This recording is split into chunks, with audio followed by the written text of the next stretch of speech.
Hindi kita na lang mamahalin kung hindi mo mahal yung God.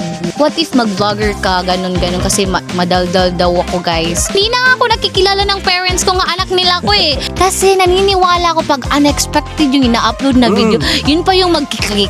I don't know. Yung parents nag-message sa akin na sana daw magkaanak siya nakagaya ko. Yung mga friends ko, nagchichika-chika sila, hindi yan, anong sisikat na content. Hindi maganda yung content, sabi. Bakit may mga tao na ganyan sila mag-isip? Like, iniisip pa nila yung pagiging ikaw. Hindi na lang nila iniisip yung sarili nila. Single ba si Madam Crystalline? Yes po. Wala ko kong dahilan para sumuko, guys. Laban lang ho ko ng laban. Kung ano yung binibigay sa akin ni God na challenge, laban ko, guys. Alright, so good day everyone. We're doing a small podcast right now. And this time, meron tayong very special guest. Isang cute, pretty, and smart na content creator dito sa amin sa Burawin, Leyte. And in this episode, mag-share si Madam ng kanyang experience, ideas, and tips para sa mga upcoming na gustong pumasok sa pagiging content creator. So wag na natin patagalin pa. Let's meet Madam Crystalline. Hi guys, what's up? It's me, Crystalline. Shoutout nga rin mga taga-Didhaamon, taga-Barangay Villarosas, guys. And thank you so much nga na-support ka mo kang Crystalline, guys. Di ko gina-expect. Ano nga na-support mo sa kuha, guys? Charis. Anyways, let's go. I'm ready na sa ihang question. Bago tayo mag-start, kamusta si Madam Crystalline? Okay lang po. Okay lang po. Okay lang po. Okay lang ba mag-Tagalog tayo kasi Sure. Paano nagsimula ang journey mo bilang content creator? Nagsimula yung journey ko sa pagiging isang content creator is bata pa lang ko, mahilig na talaga ako selfie, picture, ganon, and taking videos. Tapos, mayroon isang program which is Plan International. Doon yung nagkaroon ng mga report, ganon. Pero sobrang bata pa ko noon, like grade 5, after Yolanda. Doon nag-start din paano magkuha ng angle sa camera, ganon. Yun nag-start talaga. As in, like, bata pa talaga ako, nakikita ko din sa mga TV. Sabi ko sa parents ko, gusto kong maging artista, makita sa TV. Yung parents ko, hindi sila naniniwala sa akin. Like, hindi ka maganda ka ba? Cute ka ba? Ganon. Hindi talaga. Like, ako, wala lang. Confidence lang ko sa anong ginagawa ko hanggang sa may nakakita na mga tao. Sabi nila, panay may lang ko. Tapos, video, tapos TikTok. Doon nagsimula sa pandemic. Pandemic days. Year 2019 ba yun? Magtotoo, 2020, ganon. Yun nag-start. Tapos may nagsabi sa akin na sabi niya na, what if mag-vlogger ka, ganon, kasi madaldal daw ako, guys. So, ayun, nag-start lang ako sa pagiging Hindi ko makakalimutan yung first video ko is nag-ask ko sa mga classmate ko if okay lang ba ako maging girlfriend mo. Tapos ayun, kinikilig ka. Tapos ayun, nag-trend siya. Tapos ayun, madami nagkakagusto. Pati teacher ko, sinasabi na, ipatuloy mo sa pagiging vlogger, ganyan. Kaya ako, go na lang ko kung saan ko masaya as long as happy ko, tapos ganun. So yun, pandemic days. Yes, That's what pandemic days. So ayun, kung hindi ka naging content creator, ano kaya ginagawa mo ngayon? Kung hindi ako naging content creator, anong ginagawa ko ngayon? Ano ba? Like, Teacher na? hindi, kakagraduate ko pa lang. Kakagraduate ko by year 2025. Tapos napasa ko sa LAT year 2025. Tapos ngayong year 2026, waiting ko sa item while mayroon akong ginagawa like SK council ko sa barangay namin. Tapos may mga tutor, gano'n, yun yung part-time ko. Kaya di ko pa ma-regulate ba kung ano talaga yung magiging future ko. Ganun. Yes. So ito, sino pa lang inspiration mo sa pagiging vlogger? Yung inspiration, family ko kaayo. Family talaga. Kay nga family man. Why? Kay family, di ba, pag nakikita mo yung mga content creators sa mayaman sila, ganun, ganyan. Totoo. Kaya gusto ko maging ganyan, guys. So, yung family very ko, soon. like yung iba nakakapagpagawa na ng bahay, ganyan. Sana ako na yung next, Yes. guys. To God be the glory yan. Family talaga. Yeah. So, 1 million question. Single ba si Madam Crystalline? Yes po. Guys. Single, like as in, no boyfriend since birth ko. Oh, really? Yes po. Guys. daghan, like madami yung ngano nga no boyfriend since birth ko. Na ako kasi guys, vision board kung baga. May mga bucket list also na like this year ganyan like hindi pa, tas dapat mayroon na ganyan. Can I ask what is your standard? Standard ko sa mga guy, ito, like, siya, para makajust siya talaga. Like, hindi kita na lang mamahalin kung hindi mo mahal yung God muna. Amen. Yun. Pangalawa is family-oriented. Baka sabihin sa physical naman ho, charis. Sa physical, syempre, since cute ko, dapat, siya? Hindi. Hindi. Pag, siya, like, cute man ko, dapat matangkad ba siya, ganyan. Tapos, like, okay lang naman moreno, mga ganyan. Singkit, mga chinito. Okay, yan, bet ko din yung ganyan. Ay, naapa, deep voice. Deep voice, guys. So yung mga, yung mga nagbabalak dyan, guys, panoorin nyo yung mga requirements ni, Madam Crystalline. So ito, ano naman yung pinakamahirap na pinagdadaanan mo sa pag-content? Yung pinakamahirap na pinagdadaanan ko sa pagiging content creator is yung walang nagmamanage sa akin sa pag-handle ng camera. Kaya minsan yung kapatid ko lang inuutosan pa, dapat ganyanin mo, hindi ko bet yung angle. So magre-retake kami ganyan. Yun lang. So Kasi yung pag-edit ako naman yung gumagawa. Walang editor ko. may time ba na gusto mo nang sumuko at anong dahilan? Bakit ka nagpatuloy? Ay, wala ho kong dahilan para sumuko, guys. Laban lang ho ko ng laban. Kung ano yung binibigay sa akin ni God na challenge, laban ko, guys. Wala akong sinasabi na, sumuko na ako. Wala. Patuloy ang laban. Kasi pag sinabing sumuko ka, wala kang madadating eh.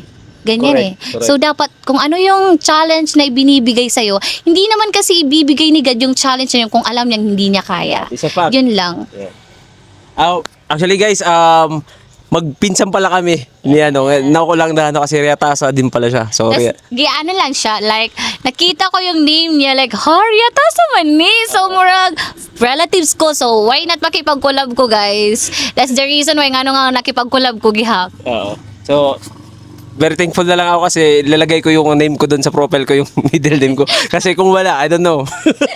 So, anyway, ito, sino ang unang hater mo? Kaibigan o kamag-anak? Oh my God. Sige na. may times na may family, may times din na friends. Pero more talaga like friends. Kay nung una, like friends kay dati nagvo-vlog ko. Yung mga friends ko, nagchichika-chika sila, hindi yan, sisikat na content. Hindi maganda yung content niya, be. Tapos ako wala lang, kung ano yung gusto kong gawin, kung saan masaya ko, go lang ko, push lang. At least wala akong tinatapakan na tao, guys. Yun lang. Tapos yung family naman, sabi lang na, napaka-cute mo, di naman nga niya cute. Ganyan ba? So wala okay lang, kung ano. Yun lang. And actually, part na sa atin ng mga content creator. Yes, yung mga part na.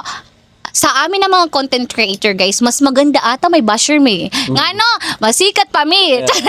More bashers, more views, and more income. Sabi nga nila. So ito, ano naman yung biggest failure mo na natutunan mo talaga? Na ako'y failure before pagiging content creator.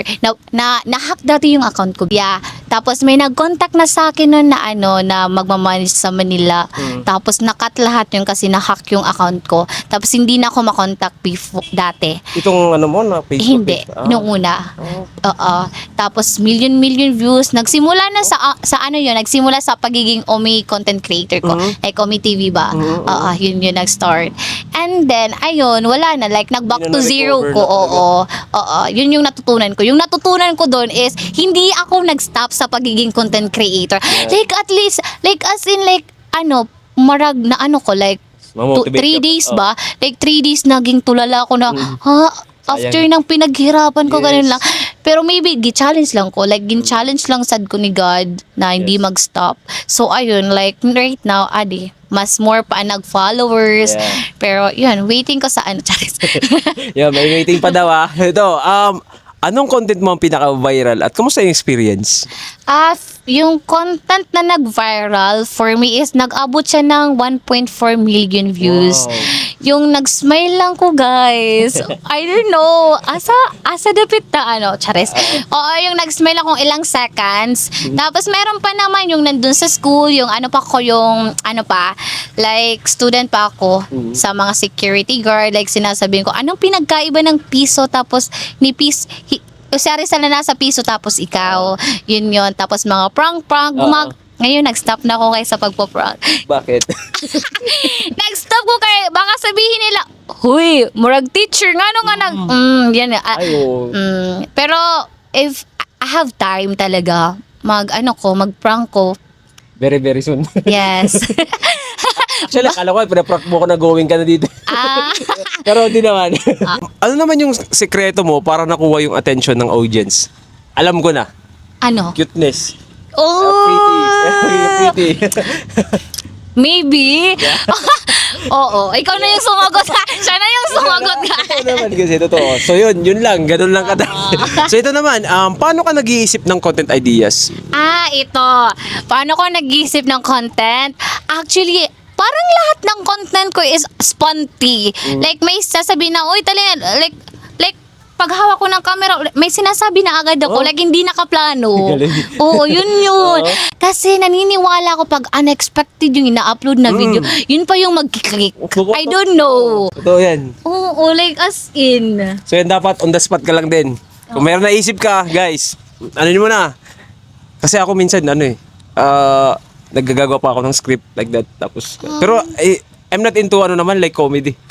Parang di bagay sa akin. Pero anyways, ito medyo crucial to. Paano mo i-handle ang negative comments or bashers? This one. Sanay na ako guys na mag-handle ng negative. Mas inaano ko na nga lang sila Mas tinatawag na tinutukso ba? Ko. Para na lang, like wala na. Like hindi na ko nasasaktan guys. Sanay na ko. Charis. Oo, wala na. Hindi na. Pero, nung una, anong feeling? Okay. Nice question. Nung una, syempre, like, marang ma-hurt talaga sa ako ang heart. Kay, nga mga tao nga ganyan. Bakit may mga tao na ganyan sila mag-isip? Like, iniisip pa nila yung pagiging ikaw. Hindi na lang nila iniisip yung sarili nila. Totoo. Charis. Mag-comment kayo, guys. Bakit? Bakit? Ngayon, mag-comment kayo dyan. So ito naman. Paano ka nakikipag-connect sa supporters mo? Paano ko if nakita ko sila sa personal, pag nag-say hi, hi din ko sa'yo, guys. Hi! Friendly man sad ko! Friendly ko, guys. Friendly talaga, guys. Like, hindi siya like yung iba ng snubber ba yun? Snubber. Guys. Pero sa chat nga lang, I'm not a person na mahilig makipag-chat. Like, mas more ko sa personal talaga makipag-talk kaysa chat. I don't know. Yun na yung era ko ngayon. So guys, lalo na yung mga manliligaw dyan, yun yung era niya. Ito, by the way, ito medyo crucial to may time ba na dadating ang time na magpo-promote ka ng sugal? Thank you for that question. I really like that one. Actually, madami na yung nagpapapromote sa akin ng sugal. College days pa lang ko. Like third year college, second year college. Yung nag-start ko sa pag-vlog, hindi ako nag-promote ng ni isang sugal. Kay syempre mga viewers ko minsan yung mga bata, so hindi ko gusto na makita nila na yung I'm an influencer, di ba? So nga mag-promote ko og sugal na ganyan. What if the price is right? No, mas prefer ko na lang na magsikap kaysa mag-promote ng sugal. So sa mga mag-content creator na lang talaga ko, guys. Mag-vlog, magpa-cute-cute na lang ko sa inyo guys. Nga mag-promote pag sugal. So sa mga nagbabalak diyan na magpa-promote ang sugal kay Ma'am Crystalline, wala na. Wala. Actually, yung family ko gusto nila. So, kay malaki daw yung income. Ako lang talaga ayaw ko na. Wag niyo kong pilitin Iba yung gusto ko. Gusto ko yung pinaghihirapan ko yung isang bagay. Yun guys. Pinaghihirapan yung isang bagay. So, which is nice. Sana ganun lahat ng mindset. Ako kasi hindi ko lang. Wait lang. Ito, totoo ba na madaling kumita bilang content creator? Yeah. Hindi ho, guys. kailangan mo talagang magsikap. Kasi akala nila, ano akala eh. nila mayaman na kami. Be, hindi ho. Like, sabi pa nila, dadaan ka sa butas ng karayom. Dati sa pang. Yes, Totoo yan. hindi ho madaling kumita ng pera as a vlogger. Hindi talaga. Like, kailangan mo magsikap, madaming views, Yes. shares, like, engagement, ganyan, bago kumita ka. Totoo yan. So ito naman, ano naman ang advice mo sa mga papasok sa pagiging content creator for money? For money, if you want, mag-promote kayo ng sugal. If, yun ho. Kay, malaki yung offer nila. Actually, yayaman ka talaga. If, for ano talaga yung pagiging content creator mo by heart, do what you love, do what you like, and love it. Ganon. Kung ano. Pero yun yung ginagawa ko eh. Gayon. Kung ano yung gusto ko, tas mahal ko yung ginagawa ko, yun eh. Paano mo binabalance ang personal life mo at pagiging content creator mo? Ay, okay. Dati, like super busy ko na like working student ko sa isang fast food before for almost 2 years sa McDonald's. Like, yung nag-close na ngayon. Nag-work ko doon. And then, binalance ko yun. Mayroon ako sinasabi na daily routine. Like, every hour na may nakaschedule ko, like, 1 minute mahalaga talaga sa akin. Kasi, nung student pa ko, like, happy na ako if nakasleep ko 3 hours and 4 hours. Yes. Nag-study ka pa. Tapos nagva-vlog pa, ganyan. Tapos, ngayon na nakagraduate na ako, mas madami na akong time sa family ko. Pero nung student ko, like, wala talaga. Kahit hindi na nga ako nakikilala ng parents ko nga anak nila ko eh. Kasi yung, like, 1 month, 3 months bago, like, yung pinakamatagal, like, 4 months bago makauwi ko sa bahay. Tapos, like, kaya nag-work pa man ko sa McDo. So, pag day off ko, mayroon ako mga ACADS, work, ganyan, mga activity.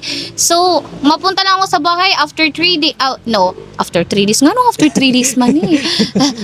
Uuwi ako sa bahay, 3 days lang. Matagal na nga yung 3 days. Kung may meeting sa mga barangay, yun lang. After pag balik na agad sa trabaho. Yun guys. So, thankful naman ko ngayon nga nakagraduate na ko. Very, very soon. Work na. Work na ko. Yes. Ito naman, ano naman yung bagay na hindi alam ng mga followers tungkol sa'yo? Ano ba yung bagay na di alam ng followers tungkol sa So, alam na lahat ata eh. Open ka Wala to. nga, open sad ko. So, ayun, wala nang dapat itatago kay Madam Crystalline. So, kung ano niyo papanood yun sa Facebook page, ganun Yun sa yun. personal. So, yun. Ito naman. Ano naman ang pinaka-memorable na message na natanggap mo mula sa isang follower? Yung pinaka-memory, yung parents. Yes. Yung parents nag-message sa akin na sana daw magkaanak siya nakagaya ko. Kamukha ko. Tapos yung personality din, kung paano mag-manage kaya, na-appreciate niya yung paano ko mag-balance as a working student, as a content creator. Nakita din niya na I am an SK council din sa barangay namin. Like, kinaya.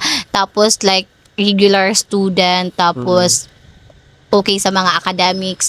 Tapos, yun pa yung nabibiliban ng mga parents is, parang ako lang daw na nakita ang niya na vlogger na wala pang boyfriend, like no boyfriend since birth. Parang ganun ba? Sabi niya, sana magkaroon ako ng anak na like pina-priority talaga yung pag-aaral. So, Nice. shout out sa'yo, ate. So, kumusta ang feelings mo pala? Na-touch ko. Na-touch. Sarap daw. Sarap Nakaiyak sa feeling, ko. no? So, hala, nakitaan pala ko ng ganyan. Uy. So, tas na pa yung mga bata, nagma-message din, sabi nila na sabi na, ate, gusto kong maging kagaya sa'yo. Gusto ko din maging teacher, mga ganyan. So, no, cute one. Uy, Pero very soon, magiging teacher na rin. Anong may papayo mo sa mga nagsisimula pa lang? Sa mga nagsisimula pa lang, be ready. Be ready sa imong heart. Yes. Ano nga na, Bisaya, Tagalog ni. Mag-English. Be ready. maghanda ka sa heart mo ba? Oo, kasi Listen, hindi oo. basta-basta ang pag- Oo, pag-handle sa negative ba? Yun lang. Tapos maging confident ka talaga. Yeah. Like every time mag-vlog ka, mag-face ka sa camera, confident ka. Tapos energy din also sa camera. Kaya ka, hey guys, ganyan, ganyan, Oo. ganyan. Kapal ng mukha din. Oo, kapal ng mukha. First one. Oo. Yun lang. So yun, ano nyo yun, At aangat kahit, nyo yun. oo, kahit naman hindi maganda yung camera mo, basta papal- may nakitaan sa'yo na talent, guys. Yes, and energetic. Yun Oo. Yun yung tinitingnan ng mga ng mga tao talaga. Yun. Na may potential ka, ganun. And ito, anong mas masakit? Walang views o maraming bashers? Ako, mas masakit yung walang views. Yung talaga. Nag-loading ko.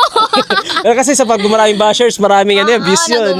Oo. Like, nakikialam sila sa buhay mo. May pake sila. Ganun. So ito naman, may content ka ba na pinagsisihan mong i-post? Parang wala. Wala naman. Wala. Oh, nice. So ito, ano ang next goal mo bilang content creator?